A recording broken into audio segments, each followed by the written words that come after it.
اقتصادیات پہ بات کرنے کے بجائے، سائنس ٹیکنالوجی پہ بات کرنے کے بجائے، ہم آہنگی، یکجہتی اور سیاسی اور سماجی صورتحال کو جوڑنے کی بجائے جب مذہب پر بھاشن دیتا ہو، وہاں یہی ہونا تھا۔ کیا جواب دیں گے؟ سوچیں ذرا۔ آپ ہندوستان میں دکھاتے ہیں کہ کشمیر میں یہ ہو گیا، ہندوستان کے مسلمانوں کے ساتھ یہ ہو گیا، اور پھر کہتے ہیں دلچسپ بات یہ ہے کہ جس سرمایہ کاری کے لیے پاکستان انتہائی محفوظ ملک ہے، اس واقعے کے بعد مطلب کہتے ہوئے بھی شرم آنی چاہیے۔ دیکھیں، میں کہنا یہ چاہتا ہوں ذرا منظر کو غور سے دیکھیں سمیٹ کر۔ یہ جو منظر پہ چیزیں ادھر ادھر بکھری ہوئی ہیں نا، مہنگائی ابھی بتا رہے تھے کہ غریب کم آمدنی والی کے لیے پاکستان میں 19.5% مہنگائی ہوئی ہے۔ 400 روپے کلو تو گھی ہے۔ بار بار غور کریں خدا کے لیے، بار بار۔ جو لوگ کہتے ہیں نا سب آرام سے کھا رہے ہیں، میں بہت سی باتیں یوں نہیں کرتا کہ طویل ہو جاتا ہے ویلاگ۔ مجھے ایک سینئر ترین صحافی جن کا میں بہت احترام کرتا ہوں، وہ کہنے لگے آپ کو پتہ نہیں کیا مہنگائی نظر آتی ہے، پاکستان کی اکانومی جو ہے وہ 90% بلیک ہے، سب مطمئن ہے۔ اچھا، یہی ہمارے کچھ ریٹائرڈ فوجی دوست بھی کہتے ہیں کہ آپ کو کچھ پتہ ہی نہیں ہے، پاکستان کی اکانومی بلیک اکانومی ہے۔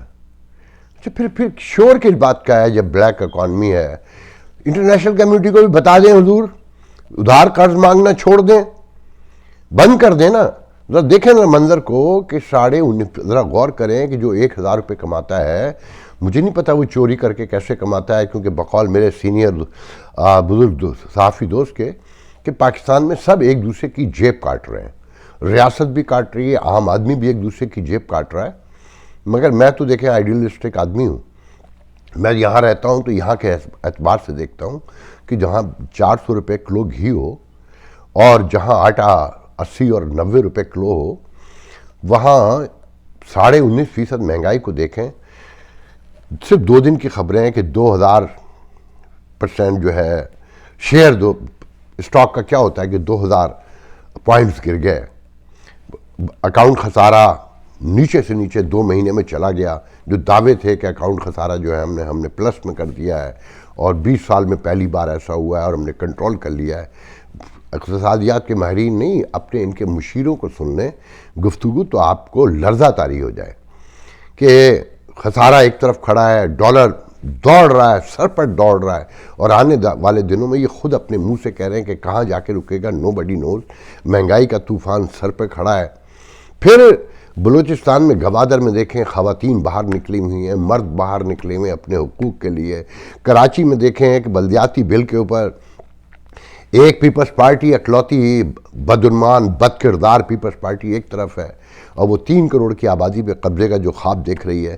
پھر جو اس بل کے خلاف ہے وہ اسٹیبلشمنٹ کے سب اسٹوج ہیں، جتنی اجازت ہوگی اتنا بولیں گے، چاہے وہ پی ایس پی ہو، متحدہ ایم کے ایم پاکستان ہو، جماعت اسلامی ہو، ان کی سب کی اوقاتیں ہم سب دیکھ چکے ہیں۔ ہمیں سب کو پتہ ہے کہ آج کنور نوید کہتا ہے کہ احتجاج کے جلسے سے خطاب کرتے ہوئے کیا جانیں دینے کے لیے تیار ہو؟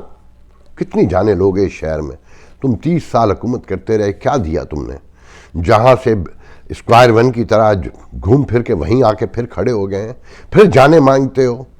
تم میں سے کسی کی جان نہیں گئی۔ تم ناظم آباد میں جو لوگ رہتے تھے وہ سب ڈی ایچ اے میں رہتے ہیں، کلفٹن میں رہتے ہیں، کے ڈی اے اسکیم میں رہتے ہیں۔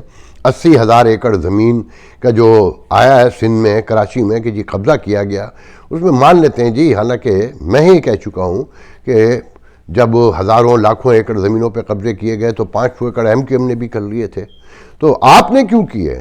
آپ تو آئیڈیلسٹک تھے نا عمران خان کی طرح کہ میں کرپشن کے خلاف آیا ہوں، اور لوٹ مار کرپشن کا بازار ہر طرف گرم ہے، ہر جگہ سے یہ انڈیکیشن ہے کہ اس حکومت میں اس سے زیادہ لوٹ مار ہوئی جو پچھلے چور تھے۔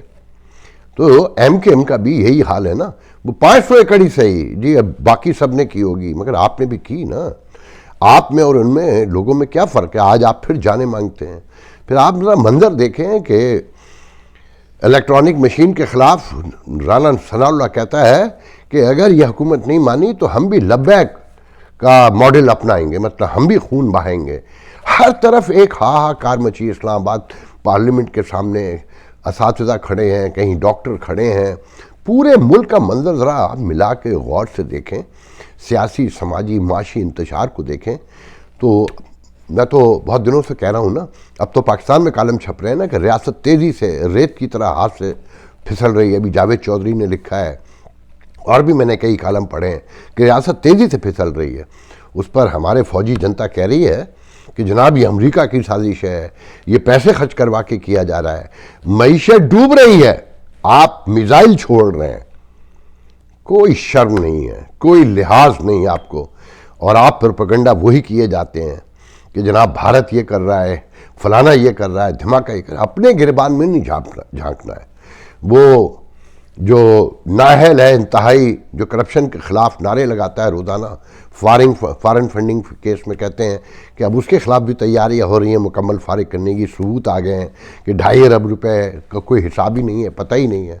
کہاں سے پتہ ہوگا اس نظام میں جو اپنے منہ سے پوری صحافت بھی مانتی ہے اور اسٹیبلشمنٹ بھی مانتی ہے، سیاستدان بھی مانتے ہیں کہ 90% اکانومی ہی بلیک ہے، تو وہاں کس کے پاس کیا ثبوت ہوگا؟ غور کریں ان ساری باتوں پہ کہ ریاست کس تیزی سے آپ کے ہاتھ سے نکلتی چلی جا رہی ہے. آج سننے میں آیا ہے کہ جو ادریس خٹک کو 12 سال کی سزا سنا دی، انسانی حقوق کا ایک کارکن، اسے آرمی ایکٹ کے تحت سزا سنائی گئی. مطلب جیسے وہ فوجی تھا کہ جی اس نے ڈرون حملے کروائے. پوری دنیا کو پتہ ہے کہ ڈرون حملے کس نے کروائے تھے، کیسے کروائے تھے، اور اس میں جو برطانوی کوئی ایک شہری تھا وہ بچ گیا، کیونکہ اس پہ تو آپ کچھ نہیں کر سکتے تھے نا. مطلب حیرانی ہوتی ہے. 3 فوجیوں کو سزا دے دی کہ جناب انہوں نے MI6 کے لوگوں کو انفارمیشن پرووائڈ کی تھی. تو شرم آتی ہے آپ کو؟ کوئی لحاظ آتا ہے؟ یقین ہی نہیں آتا کہ یہ کیا ریاست بن چکی ہے. اچھا غلطی تسلیم کر لیں، اگر آج تسلیم کر لیں تو شاید ہم بچا لیں، جو معجزہ ہوگا.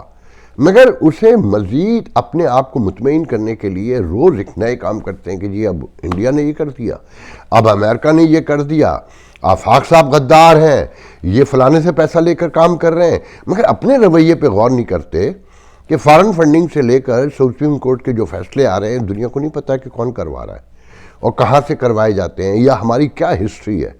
جب آپ نے ریلائز ہی نہیں کرنا، اپنے معاملات کو سمجھنا ہی نہیں ہے، تو یہ کیسے پاسیبل ہے کہ کوئی چیز بچ جائے جو روز خراب ہو رہی ہے.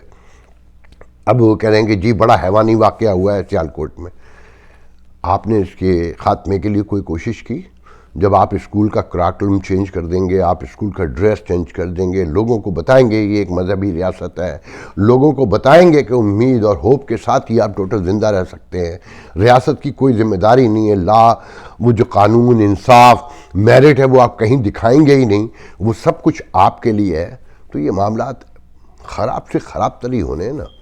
آپ لاکھ دنیا پہ الزام لگاتے رہیں، مگر دیکھنے والی آنکھیں دیکھ بھی رہی ہیں، سننے والے کان سن بھی رہے ہیں، اور بولنے والے جو جواب آپ کو دے سکتے ہیں وہ جواب دے بھی رہے ہیں. آپ لاکھ الزام لگائیے، کتنے الزام لگائیے. دیکھیں لوگ کہتے ہیں نا کہ جی میں سلوشن نہیں بتاتا. سلوشن یہ ہے کہ سب سے پہلے اپنے آپ کو تبدیل کریں. جو جہاں بیٹھا ہے نا، ایمانداری سے اپنے سینے میں اپنے آپ سے سوال پوچھے کہ کیا میں نے اپنا کام پراپر کیا ہے. جس ادارے میں جہاں بیٹھے ہیں پورا ملک کچرے کے ڈھیر میں تبدیل ہو چکا ہے. نوٹ کریں کہ جی بلدیہ کی ہڑتال ہر طرف سے سننے میں آ رہی ہے، لاہور سے لے کر پتہ نہیں کہاں کہاں، اور کچرے کے ڈھیر دکھا رہے ہیں. جب آپ کچرا اپنا صاف نہیں کر سکتے، باقی زندگی کے معاملات میں آپ کیا کریں گے؟ اس کو نوٹ کریں. آپ کا امپورٹ بل بڑھے چلا جا رہا ہے. اگر اپنا ملک بچانا ہے نا، غریبوں کو سسک کے مرنے سے روکنا ہے، تو سب سے پہلے یہ جو لگژری آئٹم آتے ہیں نا بند کیجئے 10 سال کے لیے. یہ بڑی گاڑیاں بند کیجئے، یہ باہر سے آنے والی گاڑیاں بند کیجئے، میرٹ بحال کرنے کی کوشش کیجئے، قانون کی بالادستی قائم کرنے کی کوشش کیجئے. یہ پولیس والے جو ہر جگہ سے رشوت لیتے ہیں، اور جس محکمے کا، جس ادارے کا مقصد ہی رشوت ہو اور پورے سماج میں ایک ہی کانسیپٹ ہو کہ یہ چور ہے، تو وہاں آپ بہتری کی بات کرتے ہیں. جو جہاں ہے اگر وہ نہیں سدھرے گا، دیکھیں اول تو مجھے آپ سے کوئی ہوپ نہیں ہے، سوری، کیونکہ ریاست نے جب کوئی آدمی نارمل جو ہوتا ہے وہ ایسا ہی ہوتا ہے جیسے پاکستان میں ہے. ایک انصاف کا، قانون کا ڈنڈا جو ہے نا، وہ سب کو ایک جگہ ایک فریم میں رکھتا ہے، اور وہ آپ کے ہاں نافذ کرنے کو، اسے آگے بڑھانے کو، اس کے فروغ کے لیے کوئی کام کرنے کو تیار نہیں ہے۔ اگر آپ نے ایک محفوظ ملک اسے قائم رکھنا ہے، جو میرے منہ میں خاک مجھے نہیں نظر آتا، مجھے نہیں پتا کہ معجزہ ہوگا کہ نہیں ہوگا، تو آپ سب کو تبدیل ہونا ہوگا۔ اگر آپ سب تبدیل نہیں ہوں گے اور ریاست تبدیل نہیں ہوگی، وہ اپنی غلطیاں تسلیم کر کے آگے بڑھنے کا فیصلہ نہیں کرے گی، اگر وہ نون لیگ کو، کل ایم کے ایم کو، پرسوں طالبان کو، سب کو دہشت گردی قرار دیتی رہے گی اور پھر صلح بھی کرتی رہے گی، اسی مسلم لیگ نون کو یہ حکومت دیں گے۔ مگر آج وہ را کے ایجنٹ بنائے ہوئے ہیں۔ یہ بیہیویئر جب تک آپ تبدیل نہیں کریں گے اور مخالف کو اس کی نظریات کے حوالے سے نہیں دیکھیں گے، اس وقت تک کوئی تبدیلی نہیں آئے گی۔ مگر یہ ذہن میں رکھیں کہ اگر یہ ملک بچانا ہے، تو میں پھر کہہ رہا ہوں، بار بار کہہ رہا ہوں کہ لوگ کہتے ہیں نا، یا تو آپ کو سمجھ میں نہیں آتا کہ یہ سلوشن بتائیں۔ سلوشن ایک ہی ہے کہ فوری طور پہ قانون نافذ کیا جائے، جسے قانون کہتے ہیں، فوری طور پر انصاف بحال کیا جائے۔ وہ انصاف نہیں کہ جو اسلام آباد میں کوئی اور فیصلہ ہوتا ہے، کراچی میں کوئی اور ہوتا ہے۔ وہ انصاف نہیں کہ آغا سراج درانی اسلام آباد میں گرفتار ہوتا ہے تو کچھ لوگ تالیاں بجاتے ہیں اور کچھ لوگ کہتے ہیں کہ یہ انسانی حقوق کی خلاف ورزی ہے۔ وہ انصاف نہیں کہ 400 قتل کے الزام ہیں جس پر راؤ انوار آج اس کا کوئی ذکر بھی نہیں کرتا، اور مشل خان سے لے کر آج تک جو واقعات ہو رہے ہیں انہیں غور سے دیکھیے۔ تو جناب یہ صورتحال ہے، باقی آپ لوگ دیکھ لیں جو آپ بہتر سمجھتے ہیں، مگر مجھے اب کوئی امید نظر نہیں آ رہی۔ اللہ حافظ۔